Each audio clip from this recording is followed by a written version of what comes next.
Hey, keep it down over there. We're broadcasting here on Facebook, YouTube, Craigslist, Penny Saver. We're on all the major broadcast networks. This is week. What week is this, Ron? 18, 16? When did summer start? I don't even know now. But I'm keeping the streak alive, unbroken, every Sunday night since the beginning of June. Jokes in the Jacuzzi here in Sparks, Nevada. It's 99 inside the Jacuzzi and about 105 outside. We got a bunch of smoke from the fires in Northern California. So if you're in Cali, I hope you're safe. Bad enough we have to deal with COVID, much less half the state being on fire. I'm originally from a small fishing village on the Pacific coast of California called Los Angeles. So, yeah, man, I'm hoping everyone's safe down there. Everything's going well. Yeah, so the whole idea was to do every Sunday, do some jokes for you guys. And then I think at the end of this was going to be the last one for the summer. But I don't know. We'll see. You know, always writing jokes and trying to keep the stuff flowing. Man, I don't know what's going on.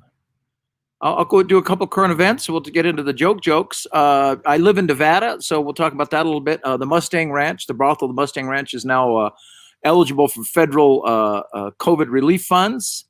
They're going to be receiving hundreds of thousands of dollars in COVID relief aid because their business continues to suffer as the brothel and the brothel workers' legs are remaining closed.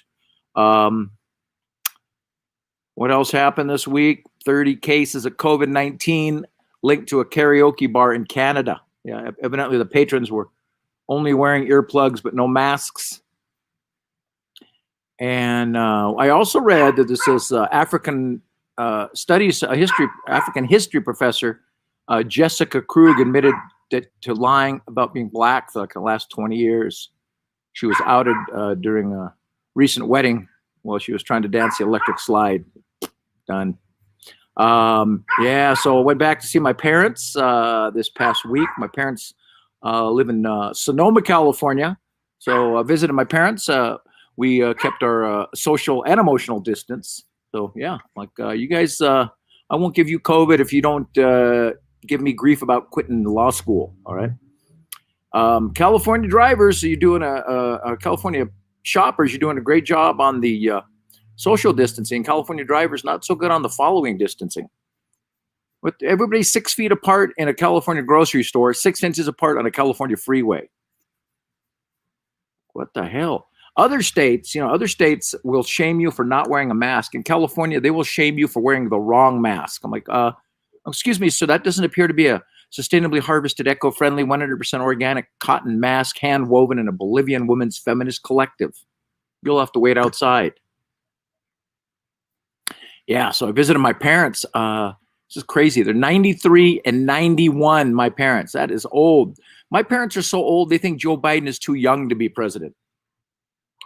My dad, 93, he gets a little confused about current events. He asked me the other day, he goes, hey, are the protests still going on for Black Face Matters? I'm like, what are you talking about? You're thinking of Al Jolson, not Al Sharpton.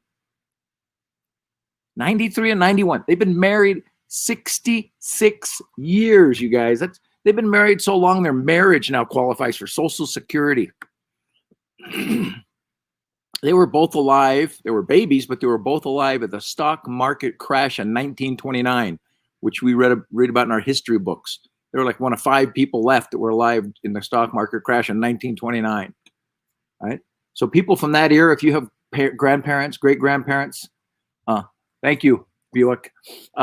If you have great-grandparents from that era, they don't waste a nickel of money or a scrap of food. I took my mom to IHOP back in January for breakfast. She wanted a to-go box for the parsley sprig and the orange slice.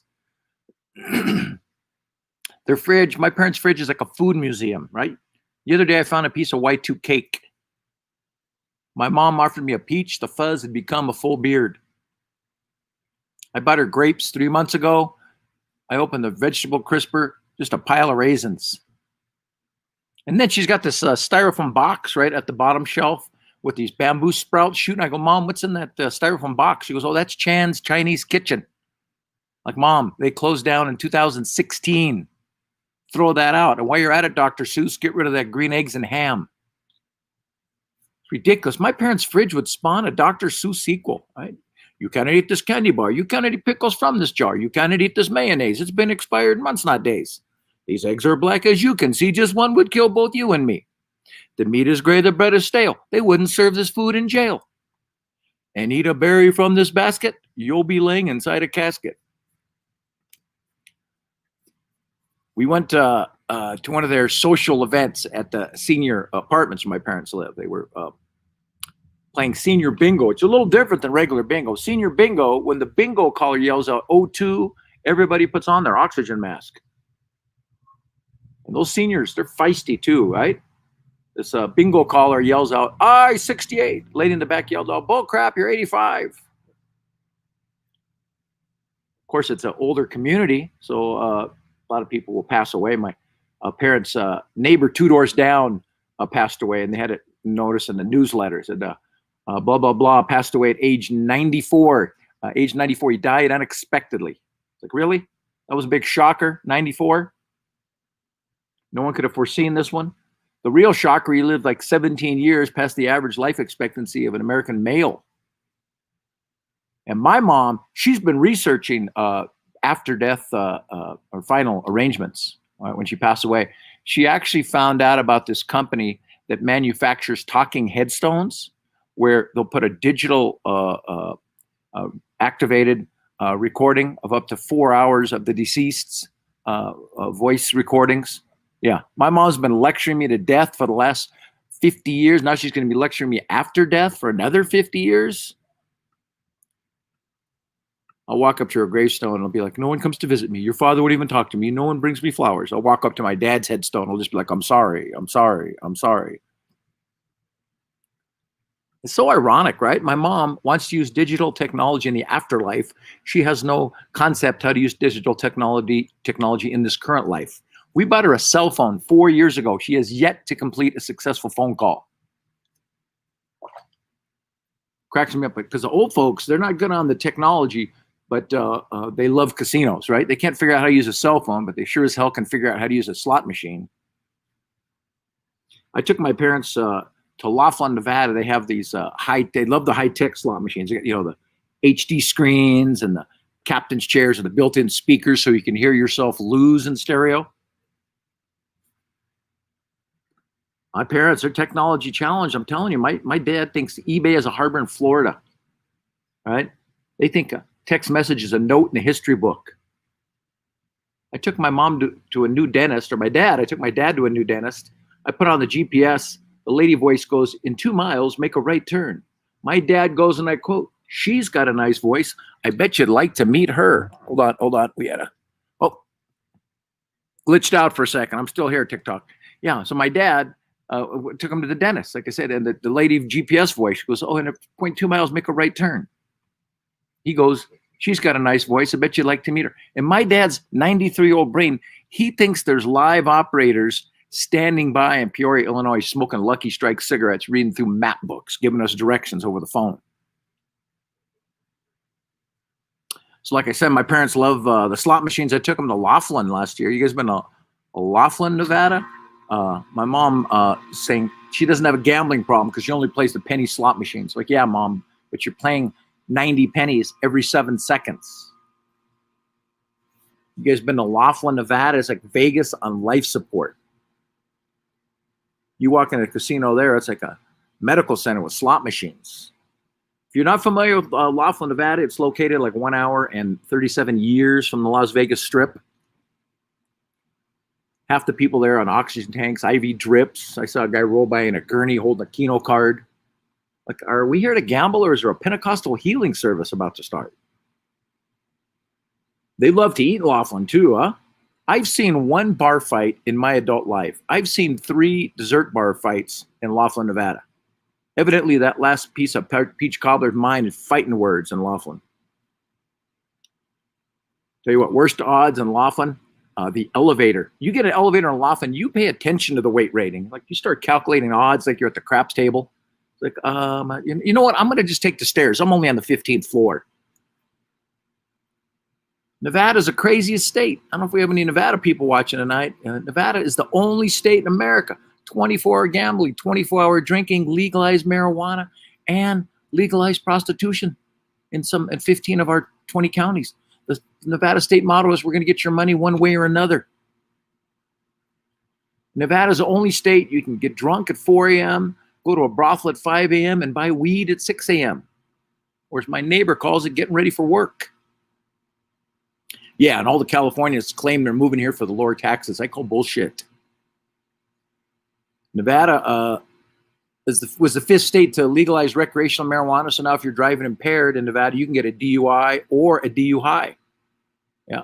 I don't even smoke weed, but I know that I know it's getting stronger all the time, right? Hold on. Yeah, shout out to White Earth. What's up, Tanner? Yeah, I've been out to White Earth before. Monoman. Yeah, it's good to Ojibwe country, man. Good to hear from you guys. Anyway, I'm talking about this this marijuana, man. Like I said, I don't smoke weed. I'm native. I don't want to be known as a token Indian. But my fiance, I found out how potent weed is, right? And my fiance's identical 22-year-old twin stoner sons got high, drove to the local supermarket 3 blocks away from the house, went in, bought their munchies, walked out of the store, and walked home. Woke up the next morning, called 911, reported the car stolen. They didn't get a DUI. They got a filing a false police report high. If you think about it, that would probably be a great strain of marijuana to sell at a dispensary, right? Yeah, I live in Atha. Where the hell is my car? And an ounce of, holy crap, this isn't our house. I moved to Reno area back in 2011. I moved here voluntarily, which proves one thing. You're never too old to keep making bad decisions. I moved to a very Latino part of Reno when I moved here. My apartment building was so Latino, the kids in the pool didn't play Marco Polo, they played Marco Cholo. Our cell phone service wasn't even 4G, it was OG. Yeah, and Reno, I like it. It's not a bad area, but not the brightest people here. I called the real Reno 911 to report a vehicle on fire. The dispatcher wanted a make and description. It's like, right now, the car is a bright orange. By the time you get a clue, it'll be charcoal gray. Every time I tell someone, oh yeah, I'm from Reno, you know what they always say? Oh, I've been to Vegas. Really? Yeah, because except for that short 7-hour, 400-mile drive, Reno and Vegas are practically San Francisco, San Jose, LA, Long Beach. Right? When you say, you would never say that to anyone else. Oh, you're from San Francisco? I love LA. Oh, you're going to Hawaii? I've been to Alaska. Technically, though, I no longer live in Reno. I moved to nearby a town called Sparks, Nevada. Bought a house here in January.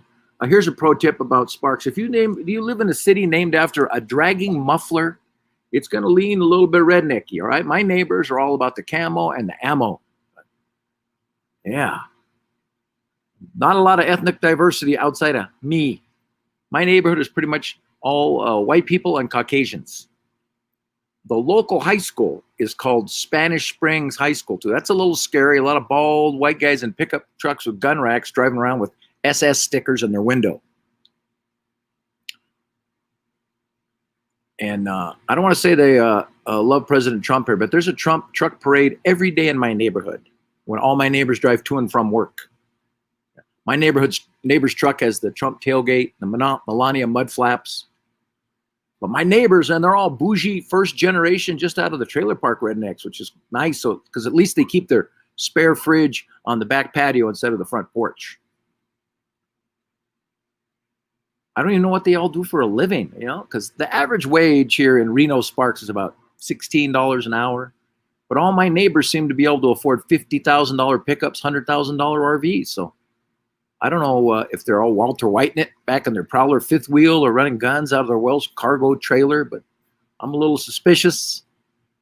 And they're a little suspicious of me because I'm the only male adult in a 5 square mile area that does not own a pickup truck, which makes me the neighborhood pariah. Yeah, and I drive a Prius, which makes me the neighborhood communist. They look at my Prius like it just escaped from a lab in Wuhan. Let me put it this way. I could put a gun turret on my roof, fly an American flag, and NASCAR flag, Don't Tread on Me flag, NRA flag, Marine Corps flag. I could have Barron Trump selling a lemonade on my front lawn. That would all be canceled out by my 2013 Prius, aka the Mark of the Beast. To add insult to injury, I have a electric lawnmower and a Pomeranian. You know, the little yippy dog? Yeah. I start up my mower or take the dog for a walk. My neighbors stare at me like I'm wearing a Speedos and a fruit basket on my head. But my neighbors, they're pretty cool folks. I had a couple neighbors reached out, trying to make me feel welcome, and invited us over to one of their, invited us to a socially distanced July 4th party. Yeah. I don't like a socially distanced party. I couldn't get within 6 feet of Jack Daniels, Jim Beam, or Jose Cuervo. And where I live here is City of Sparks. They canceled all the 4th of July fireworks. But my redneck neighbors stepped up big time, right? They didn't even have to go to the res and buy fireworks from the Native brothers. They just got out some lighter fluid, gunpowder, and potato guns, and shit was on, right? Our neighbors put on a Super Bowl quality pyrotechnic production. My neighborhood sounded like a reenactment of the invasion of Baghdad on July 4th.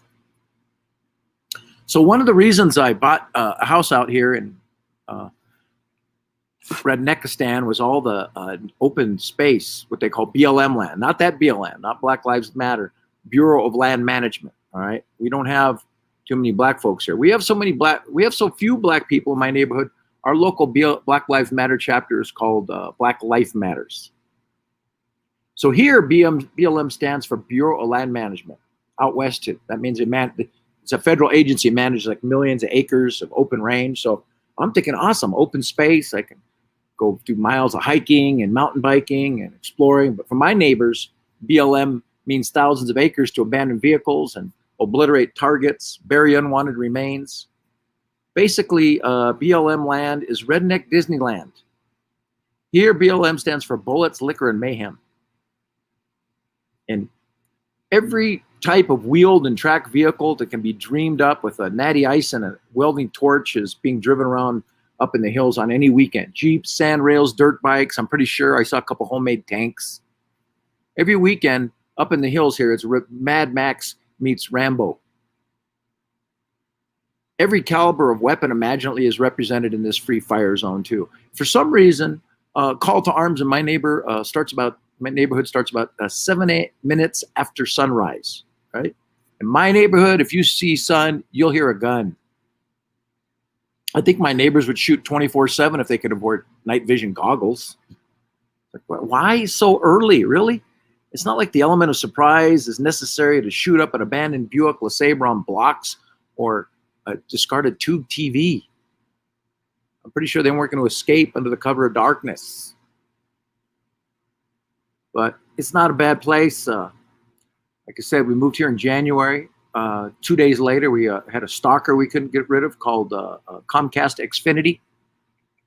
All these people, every day, phone calls, text messages, snail mail, door knocking. Would you like internet? Do you want cable? Blah, blah, blah. Finally, I said, hey, how long will it take if you people install broadband in our house? They go, take us about 17 seconds. We got a guy parked right across the street. He's sitting in that truck with binoculars trained on your house. COVID hit 2 months after moving my house. Yeah, I'm great on timing. And I tried to stay busy. I did like first 2 weeks. I cleaned up like 35 bags of yard waste in my backyard, which I don't know which is more embarrassing. The fact that I'm bragging about cleaning up 35 bags of yard waste, the fact I kept count. Planted a garden. Our governor was saying, oh, plant a victory garden. Yeah, a victory garden. Yeah, I planted a victory garden in April. I surrendered the first week in May. I gave up faster than the French in World War II, right? They couldn't stop a Nazi invasion. I couldn't stop an AIF invasion. It's ridiculous. I spent like $189 putting in this garden to grow $12 worth of bug-infested beets. Oh, man, this phone. I think we're going to lose our TikTok friends here. My phone keeps cutting out. Yeah, it turns out Whole Foods isn't such a bad deal after all. And besides gardening, I started doing some cooking. I don't know if you guys have been doing more cooking during the COVID. I started doing vegan cooking. I don't even like vegan food. I just figure if the meal sucks, I can blame it on the fake meat. It's okay. Sorry, honey. Must have been the taste just like lamb. I don't know if you guys tried juicing. I tried doing some juicing. Yeah, anyone else done that exercise in futility? For those of you not familiar with juicing, this is where you buy like $47 worth of overpriced fruits and vegetables, then spend 5 hours washing and peeling said vegetables, and then assembling the juicer. And then you shove that all in there, and another hour later, you end up with a shot glass full of juice and a dumpster full of pulp. Like, honey, here, have this thimble full of juice, and then call 1-800-GOT-PULP to haul this off. That juicer is the most dangerous machine ever. It's like a freaking kitchen wood chipper. Yeah. I juiced 37 apples and 2 fingertips. My fiance is all concerned. She's like, honey, you know, it's COVID. Everyone's gaining weight. Do I look like I gained weight? Can you tell I've gained weight? I'm like, no, I'm not telling anyone. Got engaged in December. Yeah, yay for me. It wasn't just me. There was 2 of us involved.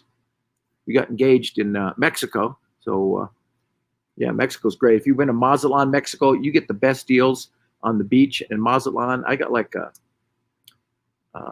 rebuilt transmission, Raiders season tickets, and 20 new release videos for like 73 pesos. But about a ring, too. A ring's expensive now. If you guys think about getting engaged or married, man, I paid 4 times as much for my fiance's ring as I paid for my first wife's engagement ring.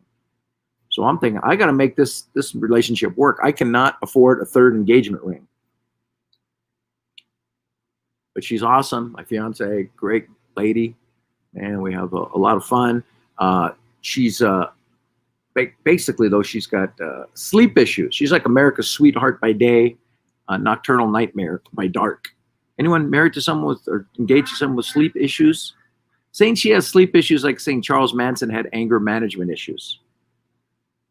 She has like 147 criteria that have to be met before she can fall asleep. Everything from the curvature of the pillow to the weight displacement of the blankets to the decibel level of the fans. She has to have 2 fans going for a white noise. White noise. I thought that was a ska band from the 1990s. And she has these dark curtains because they're called blackout curtains. Anyone done those blackout curtains so people can sleep better? Yeah. She put on those blackout curtains. I broke a shin and 2 toes trying to get to the bathroom with those things. I need a seeing-eye dog now to go pee at night. I don't even know how she sleeps. Right? First of all, she's one of those people who's like all twisted. She looks like she got ejected from a speeding pickup truck bed. I'm like, are you posing for a police chalk outline or trying to go to sleep? She looks like a 1-game person of mattress twister. And she has such a hard time falling asleep. I freak out. I can't fall asleep. I'm just lying there in a pool of my own sweat, afraid to make any noise. I'm like Anne Frank during World War II, and it's like she's like the Gestapo. I hear noise. Was that breathing? Were those your whiskers rubbing against the pillow? I can't complain. Besides that, she's a good lady, you know. And we're gonna get married when all this COVID stuff blows over. Everything's just all upside down right now, right? Everything's just crazy. All the casinos used to work at the comedy clubs. The casinos are all closed. Now some of the casinos reopen, but they have social distance gambling. You've seen this? It's crazy. You walk into a casino, they have sanitation stations everywhere, and all the machines and the table games. The players are socially distanced. People all have to social distance. Sanitation stations. All the staff has protective gear on when they serve you. While you sit there bleeding money and wondering what the hell's wrong with you. It's just like being in a hospital. And businesses, man, it's been a hard time for a lot of business and finances. A lot of businesses went under. Yeah, Forever 21 went bankrupt. Yeah, now they're suddenly 70. And all the businesses that are trying to stay relevant, they keep changing their name, trying to like be more 21st century, like what was it? J.C. Penney's now JCP, and Radio Shack is now The Shack. Home Depot is now Hopo. J.C. Penney, they closed 100 in 95 stores across the country. That's sad. They said as many as 118 customers could have been affected. Another casualty of COVID, grooming and fashion standards, right? You see people now, you can't go to, unless you're Nancy Pelosi, you can't get a haircut, you can't go to a hair salon, people with no shaves, professional shaves, no professional haircuts, no waxing, no laser hair removal. Pretty much we're all now honorary Armenians. And the fashion standards, every day is Walmart Day in America, right? Even on TV, even our celebrities. I watched one of the musical tribute shows. I'm pretty sure I saw Mariah Carey wearing a house dress and Crocs. What's wrong with people? They go out in public wearing whatever the hell they want to now. I saw this guy the other day.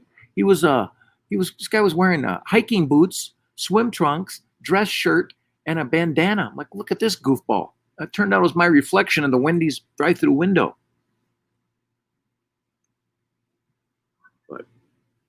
We're all just trying to survive. A lot of people want to go back to the good old days, right? When there was less government, no regulation, no disease, or as natives call it, 1490. Man, this is a crazy times here in the United States of hysteria. Everybody's mad. Every day is new drama, new scandal, new controversy. Everybody's got a bone to pick, an axe to grind, a score to settle. Millennials, like, hate baby boomers, and hipsters hate Gen Xers. Everybody hates R. Kelly. That's the only thing we can agree on in America. No one likes R. Kelly. Man, that guy, he made out a little better. He made out a little worse than Michael Jackson. You'll never hear an R. Kelly song again in your life. I went to the gym the other day. I heard 3 Michael Jackson songs on the way. I'm old school. Like I said, I'm from the 1900s, so we grew up in germs, so I think we got a little COVID immunity, right? I was raised different. We didn't have the best bathrooms, we didn't have the best soap, there was not much sanitation. You walk in a bathroom in the 1900s, that was like bacteria roulette, right? You had no idea what you would catch in those things. There was no sanitation, there was no hot water, they didn't have proper soap. But the toilet, we didn't have normal toilet paper. We had that single ply toilet paper that would disintegrate in your hand. You'd pull out 98 strips of toilet paper to get one good wipe, which meant there was a 99% chance the next kid was getting 0 toilet paper. We didn't have the nice temperature controlled faucet, 78.3 degrees. We had 2 faucets. They had hot, level 5, kill oil, volcano hot, and cold, minus 37 degree Arctic chill. You'd have 3rd degree burns and frostbite at the same time. And we didn't even have normal soap. Right now you have that antibacterial antiseptic soap. We had this powdered soap. It was called Boraxo soap. I don't forget, anybody, you guys might remember it because some places still have that old school. It comes in a metal container and you hit this thing and it dumps out into your hand. Boraxo soap. If you remember Boraxo soap, you're too young or too old, too drunk. Basically, Boraxo soap was like a sand, broken glass, and cocaine. Right? You'd wash your hands. Yeah, my hands are clean. I can see blood and bone. And we didn't have normal hand dryers. We had like the worst paper towels. You had like those hand crank paper towels in the 1900s. You basically, the sheets of paper towel would come out was like tree bark. I'm like, why is it a larvae of a western pine beetle in my paper towel? And then they actually had this thing in this big metal box in some bathrooms. It had this cloth loop that would like recirculate. So you'd pull it down, and the thing hadn't been changed since the Spanish-American War, 1898. It'd be like take a germ, leave a germ. Hands are dry. I got cholera and dysentery. Parents, man, I was raised different. All my parents in my generation, all the parents had alcohol or tobacco issues. So we weren't raised the healthiest, right? Our 4 basic food groups when I was a kid: powdered, fried, dipped, and battered. Right? There was no Whole Foods. The only whole food we had was a donut. We never had fresh greens in the 1900s. The only time I got fresh greens in the neighborhood bully was stuff and grass in my mouth. But I can see why our parents, like I said, they were not the healthiest people. We had bad diets. They had worse diets. They used to have these crazy ass fad diets back in the 1900s. I remember my neighbor's mom was on the spinach, cottage cheese, grapefruit diet. I think my dad was on the buttermilk bourbon scrambled egg diet. I had an uncle. He was on the watermelon, wheat germ, lemongrass diet. He lost like 43 pounds, his spleen, and the will to live. If you lived back in the day, man, I tell you, like 70s and 60s, 70s, 80s, if you're from those eras, your parents might talk about it. We didn't have the healthiest food, like I said. And we got like the breakfast cereals were like the worst. They'd buy us like Frosted Flakes, which wasn't the healthiest. They'd run out of that, and then they'd dump the crappy ass adult cereal on top of it. So you'd have like your Frosted Flakes contaminated with shredded wheat. They had this cereal called Grape Nuts. Yeah. The box it came in tasted better. There was actually a cereal called Wheat Germ. It came in a jar. It didn't even come in a box. Wheat Germ. Yeah, that's a great marketing name, huh? What bacteria belt was taken, or bacteria bowl. What were people thinking back then? But we ate what we served. Nobody had it. We didn't have any allergies though back then either. When I was a kid, we didn't know anyone growing up that had a peanut butter allergy. You know why? I'm pretty sure they all just died. Right? We had no diagnosis. We had no treatment. We had to eat everything on our plate. We didn't have a chance. It's okay. We don't know what happened to Timmy. He was sitting there watching the Flintstones, eating a PB&J. He just dropped. We had no EpiPen. All we had was a Bic pen. No one wanted to be stabbed by that thing. Now, so many people have allergies, and a lot of it's just because it's diagnosis. We probably had them. They just didn't know we had them. But I feel bad for parents. How do you even have a birthday party now, parents? Right? You have a birthday party. The bounce house has to double as a medical tent. The clown's got to be a certified EMT. All the gift bags contain defibrillators and EpiPens. Kids show up. They bring presents and a list of known allergies. Well, hi, this is Tiana. She's allergic to celery, formica, and albino hamsters. This is Jason. He's allergic to beef jerky, mangoes, and Australian shepherds. And this is Stuart. He's allergic to soil, water, and air. We'll see you in 3 hours. God forbid Al-Qaeda or ISIS ever comes out with a dirty bomb made out of like ground cashews, powdered milk, and whole wheat flour. We'd be in deep shit, America. Farouk gave a perfect weapon to use against the American infidel. What is it, Aziz? Nerve gas? Shoe bomb? Guided missile? Don't know, my friend. Fresh baked peanut butter cookies.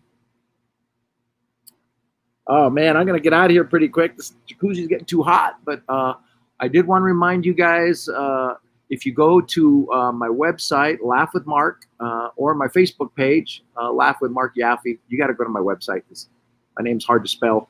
Anyway, my whole dry bar comedy special, Midlife Crisis, is now on YouTube or on Facebook for free. So Mark, M-A-R-C, Yaffe, Y-A-F-F-E-E. You watch the whole thing. Cost you this much.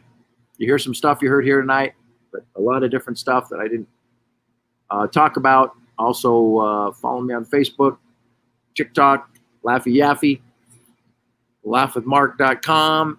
You guys have a great Labor Day weekend and be safe out there. Thanks for watching Jokes from the Jacuzzi. And until next time, might be back next Sunday. I'll post. Yeah.